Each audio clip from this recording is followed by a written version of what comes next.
we're going to be looking at how to develop that strong brand that you want to be.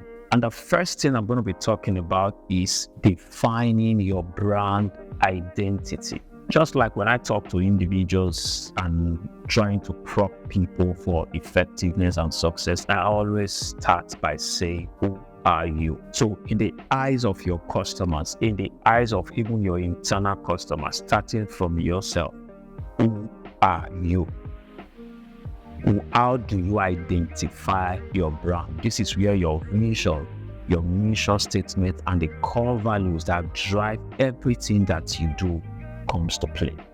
Sometimes majority of us jump into business for the purpose of making money.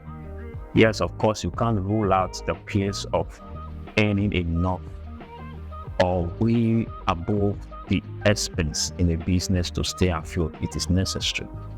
But the truth is, a business does not necessarily exist to make money. A business exists to serve a certain class of customers, but you must serve them in a way that the cost of serving them outweigh the value you get back. That's where profit becomes important.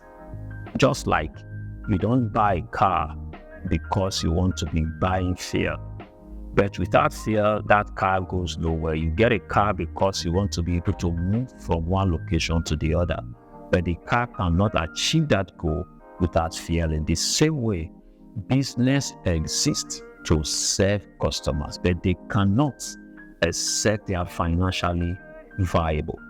So that purpose for which the business exists is what creates the vision, the mission, and the core values that drives the business. Majority of the time, these core values flow from the core value of the founder of the business. So you want to take time and look at these things, because these things actually stands you out. They stand as your identity. These things should be well understood by all of your team members, so that when your team members behave, when they talk, they exemplify these core values. They are very important because it stands as your identity. Then the second thing you want to be very intentional about is your audience. Sometimes some of us come up with products and services because these products and services are needed by everybody. We conclude that our business exists for everybody. The truth is, no matter how powerful whatever you offer is, there must be a people in your mind for whom you build those businesses or those products or services. You know why that is important? It helps in your marketing messaging. For instance, if you build a product or a service for women, your marketing messages will carry those things that appeal to that class of person.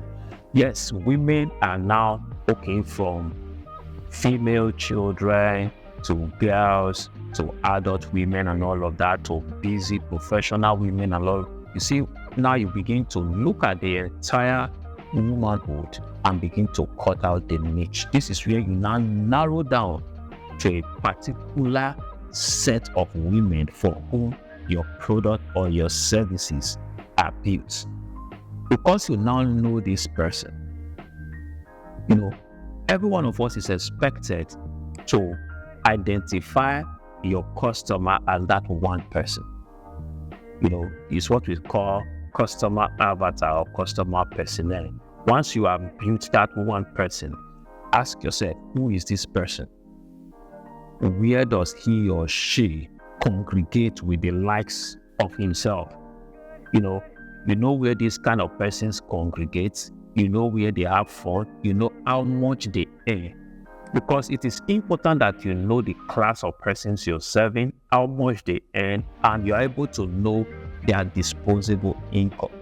You can't be building a product that costs a certain amount and expect people whose entire salary fall within the range of that amount, because from their salaries they're going to spend on a lot of other things, and from their disposable income they're able to patronize you. See where this is important. But if you don't know who these persons are, You don't know where they congregate. You don't know the kind of social media platform they even engage with. You could be putting your advert in a place that's totally different from where they go to. I always cite this. I learned a question was asked of Rolls-Royce. How come you guys don't advertise on television? They said the people for whom we build our products don't watch television. So their market research has shown them that these are people who we gather in the likes of clubs and all of that. So what they do is that they enroll some of their marketing team to be a part of those clubs. And what they do is that they simply drive these cars to those places where these guys can see them.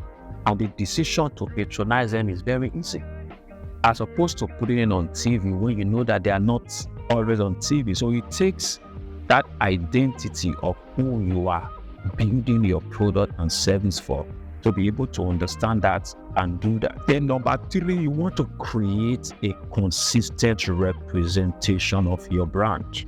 For some of us, if you take a look at us on our Facebook handle, your brand image in your Facebook is different from what you have on your LinkedIn, is different from what you have on your IG, the all scatter. That is even talking about your personal brand. Your organizational brand has different, you want to create some level of consistency. When people engage with any point of contact, like your social media, your office, or wherever they meet your product or your service, you want to be sure that what they see is consistent. What they see is consistent. Remember the first thing we talked about, and one of the reasons why branding is important is for customer identification. So you don't want to drive a picture in their minds today, and when they see you the coming week, you drive in another picture, they're confused. And these are not people that you can see. These are an heterogeneous group of people. You can't really put them together to tell them what you're doing. So you want to tell them what you're doing by how you manage your brand with a lot of intentionality. That number 4 is that you need to craft your brand voice. Just like when you communicate as an individual, there's a way you communicate that when people sit down and they hear, they say, oh, that's Osayi talking. That tonality of your voice that makes everybody understand that this is you. The same way, your communication, your brand messaging should have a tone. Your brand messaging should have a tone, and that tone has to be consistent. You're not going to talk a certain way, write a certain way, shoot video content a certain way when you're talking on this platform and do something entirely different when you're talking on another platform. Even your adverts, your marketing messages, your content creation and all of that must be driven along a clear path that represents almost the same voice. Then finally, you want to be intentional about building your brand awareness. That's where your consistency in your public relations, your social media engagements, your content creation and all of that matters a lot. But the truth is, once your customers can't hear about you consistently, their mind drifts to the people, to the brand that they hear more often.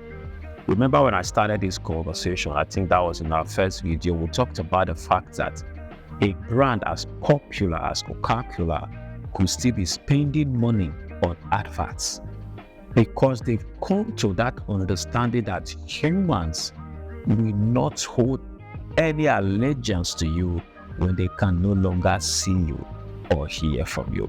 So you want to be consistent about that brand awareness. That's why sometimes your social media posts, your social media engagements may not necessarily be for you to sell.